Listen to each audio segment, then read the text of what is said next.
Good morning সবাইকে, welcome to my another new blog. তো এখন বাজে 10:30, বেরিয়ে পড়ছি হলদিয়া যাব। হলদিয়া কেন যাব তোমরা তো বুঝতেই পেরেছো, ওখানে খেলা হচ্ছিল বড় টুর্নামেন্ট, তাই বেরিয়ে পড়ছি যাওয়ার জন্য। তো এই দেখতে পাচ্ছ খেয়াধারে চলে এসেছি। তো খেয়া এখনও বাকি আছে, আধা ঘন্টা লেট আছে, তাই জন্য ওখানে বসে বসে ওয়েট করছিলাম। তারপরে মাঠে চলে গিয়ে দেখি অসংখ্য মানুষের ভিড়, মাঠে কোনো জায়গাই নেই। তো বসে বসে খেলা দেখছিলাম। খেলা তো দুর্দান্ত হচ্ছে, 3 গোল হয়ে গেছে। আজ প্রথম দিন, তবুও দেখতে পাচ্ছ অসংখ্য মানুষের ভিড় হয়েছে। তো এখানে খেলাটা মিনি ফুটবলের বিশ্বকাপ নামে পরিচিত, মহতী সংঘের বিশাল খেলা। তো এইবার দেখতে হবে আক্তারের সেই গোল। তো স্লো মোশন করে দেখিয়ে দিচ্ছে, আক্তারের পায়ে বল, গোল করলেও দেখতে পাচ্ছ।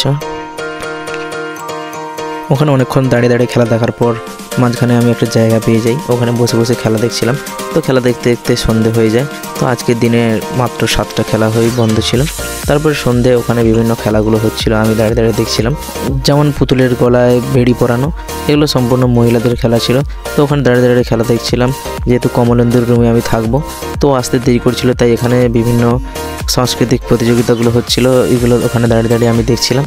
এর বলে হচ্ছিল মহিলাদের ওখানে বল কিক করে গোল করা। তো বস দাঁড়িয়ে দাঁড়িয়ে ওই খেলাই দেখছিলাম। আর কি করব, যেহেতু আসে আসতে 8টা বেজে যাবে, ওখানে বিভিন্ন খেলাগুলো দেখছিলাম।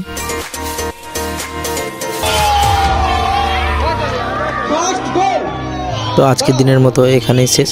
তো দ্বিতীয় দিনে খেলা দেখার জন্য সকাল সকাল বেরিয়ে পড়েছি। তো আজকে সমস্ত খেলাগুলো শেষ হবে। তো এখন বাজে 10:30, গিয়ে দেখি অলরেডি খেলা শুরু হয়ে গেছে। লোক তো দেখতেই পাচ্ছ, চারিদিকে অসংখ্য মানুষের ভিড়। যা হোক করে একটা জায়গা পেলাম, দাঁড়িয়ে দাঁড়িয়ে দেখছিলাম এখানে খেলা।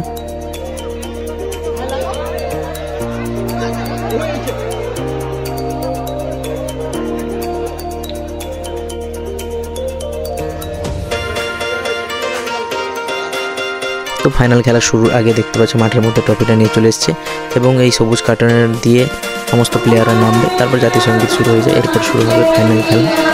তো ফাইনালে উঠেছিল হাসিবুল ব্রিগেড আর গোপাল বচ্চন ব্রিগেড। জাতীয় সঙ্গীতের পরে ফাইনাল খেলা শুরু হয়ে যায়। ফাইনালে চ্যাম্পিয়ন হয়েছিল গোপাল বচ্চন ব্রিগেড এবং রানার হয়েছিল হাসিবুল ব্রিগেড। তারপরে খেয়ে নিই ভেলপুরি। তো ভেলপুরি খাওয়ার পর আবার শুরু হয়ে যায় মহাতি সংঘের প্রাইজ সেরিমনি। এখানে প্রথম পুরস্কার ছিল 1.5 লক্ষ টাকা সঙ্গে ট্রফি, এবং দ্বিতীয় পুরস্কার ছিল 1 লক্ষ টাকার সঙ্গে ট্রফি। তো বলতে বলতে প্রাইজ সেরেমনিও শেষ হয়ে যায়। আমি তারপর সকাল সকাল বেরিয়ে পড়ি বাড়ি যাওয়ার জন্য। ও তোমরা ততক্ষণে ভিডিওটা ভালো লাগলে লাইক, কমেন্ট, শেয়ার এবং সাবস্ক্রাইব করে দিও। Thank you.